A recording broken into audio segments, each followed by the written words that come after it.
We are almost 2 weeks into this preparation phase by Turkey and GNA for Sirte offensive. So far, no signs of any decisive step taken by Turkey and GNA to start this offensive for Sirte. What is the reason behind this slow progress of a Sirte offensive? Is this offensive stalled? Or Turkey and GNA are facing some genuine problems, and due to these problems, the pace of this offensive is slow. In other words, I think Turkey and GNA are facing three types of problems before the launching of this offensive for Sirte. I'll discuss these three types of problems one by one. Firstly, there are logistical issues. Secondly, operational problems, operational issues.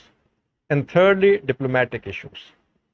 Now, first, viewers, logistical issues. You know that Turkish tanks, M60 tanks, Howitzers, Corals, air defense systems, everything is pouring in from Turkey into Libya. Just like LNA is making all sorts of preparations, Egypt is doing its preparation as well, and countries backing Haftar, they are also supplying as much as they can to LNA. In the same way, Turkey is also bringing in all types of military hardware to support GNA. Transportation of this equipment from Turkey to Libya, it takes time, viewers.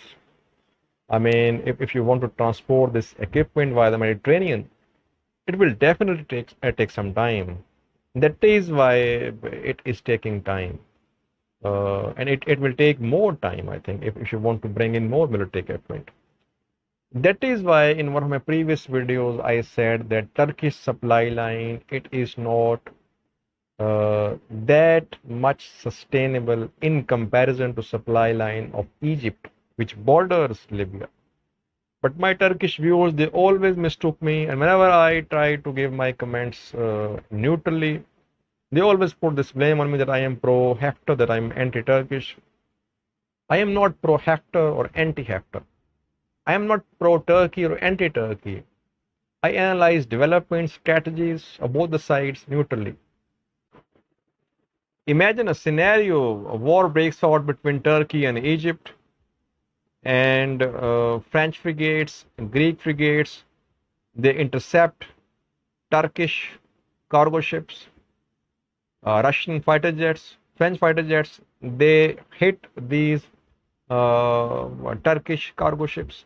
That is why I said that this supply line of GNA and Turkey, it is not as strong as the supply line of Egypt, which borders Libya. But unfortunately, some of my viewers, they mistook me. Now, our second type of problems faced by Turkey and GNA is operational. You know that Turkish drones, they have been so far the backbone of GNA's gains in Western Libya. These drones launched airstrikes, and ground forces they used to follow. And these drones, they need a control room on the ground. These drones are operated from this control room, and these drones have a limited range, like around 150 kilometers of TB2 drones. So if you want to hit Sirte, it means that you must have a control room, not at a distance not more than 150 kilometers. From Misrata, you cannot operate these drones to hit Sirte and the areas to the east of Sirte. So you'll need a control room much closer to Misrata. That is why I think, viewers, that the use of drones in this war, it might be a little limited. I think Turkish fighter jets, they'll have to be involved in this war. Only Turkish drones, they're not enough for this offensive for Sirte and areas to the east of Sirte. Ultimately, you will have to involve your fighter jets, and you cannot fly your fighter jets from Turkey to Libya for every strike. No, you will need permanent deployment of these fighter jets in Libya, either at Misrata, Al or Tripoli.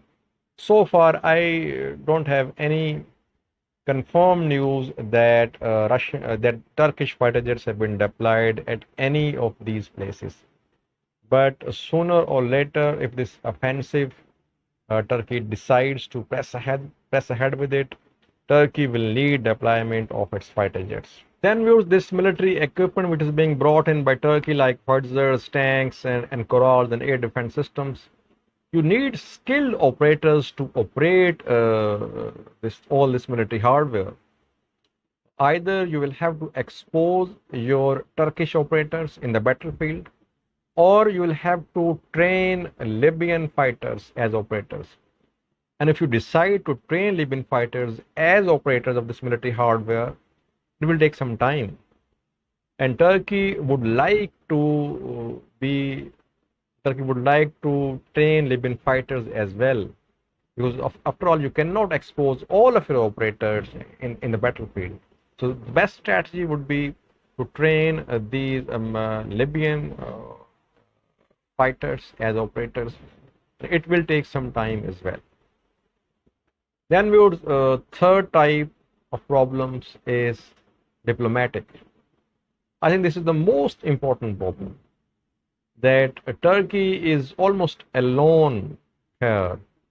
No country has so far supported Turkey's offensive for Sirte and Al Jufra.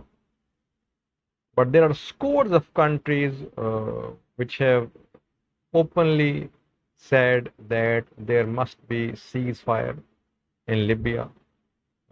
Countries like Russia, France, UAE, Egypt, they are backers of factor. Apart from that, Saudi Arabia, Jordan, EU countries, America as well. I haven't heard from any country backing Turkey so far. So Turkey is alone here. Intense pressure is being built upon Turkey from all sides. Two countries don't war right now, viewers. Russia and Egypt. Though Egypt is flexing its muscles, it can intervene directly into this war. But it does not want to intervene, I believe. Because if this war breaks out between Turkey and Egypt, it will directly affect Egypt. Egypt borders Libya. Egypt wants to avoid war. That is why it is trying to use this diplomatic pressure, this Cairo declaration, then Trump Al-Sisi conversation as well, telephonic conversation. Russians, they are in talks with Turkey viewers. Turkish and Russian ministers, they were due to have a meeting, but this meeting was postponed. But still, they are in touch. Then some other diplomatic activity viewers, we saw that Fayez Sarraj, he visited Algeria. The Tunisian head of state is in France now. Africa, then AFRICOM and Siraj meeting in Zuwara views. So in the background viewers, this backdoor diplomacy is going on. Countries are trying to put pressure upon Turkey to halt this offensive for Sirte. What will Turkey do, Bruce? That is important here. Can Turkey decide to press ahead with this offensive despite this intense diplomatic pressure from all sides? Because so far Turkey is standing alone. No one is standing by Turkey. Turkey can have limited support from America, I think, because Americans, they want to regain some ground in Libya. They want to have they want to put some foot here in Libya. They have been totally out of this war, and they are now realizing that Russia is expanding its influence here. They should not leave Libya open to Russians. That is why they want to be here. So Turkey and GNA, they might have limited backing of America. I don't think Americans will be supporting Turkey and GNA openly. So now it's up to Turkey and GNA viewers to decide whether they want to press ahead with this offensive for Sirte and Al Jufra. But if they do press ahead with this offensive for Sirte and Al Jufra viewers, and during the course of this offensive, they need some sort of diplomatic assistance, diplomatic support. They will be facing difficulties. That is why they have realized this fact, I think. Turkey, though it is saying that it will launch this offensive, it is going slow. It is using diplomatic channels as well. It wants to push LNA back from Sirte without fighting. It wants to have some sort of negotiations about Al Jufra airbase as well. This strategy of winning these two areas without war and then starting negotiations, Turkey is working on this as well diplomatically. So can Turkey succeed or not? That remains to be seen. But so far, all these three types of problems, diplomatic, operational, and third one is logistical, they are keeping this pace of Sirte offensive slow. But no, it is not stalled. Turkey has not halted this operation per se. Thanks for watching.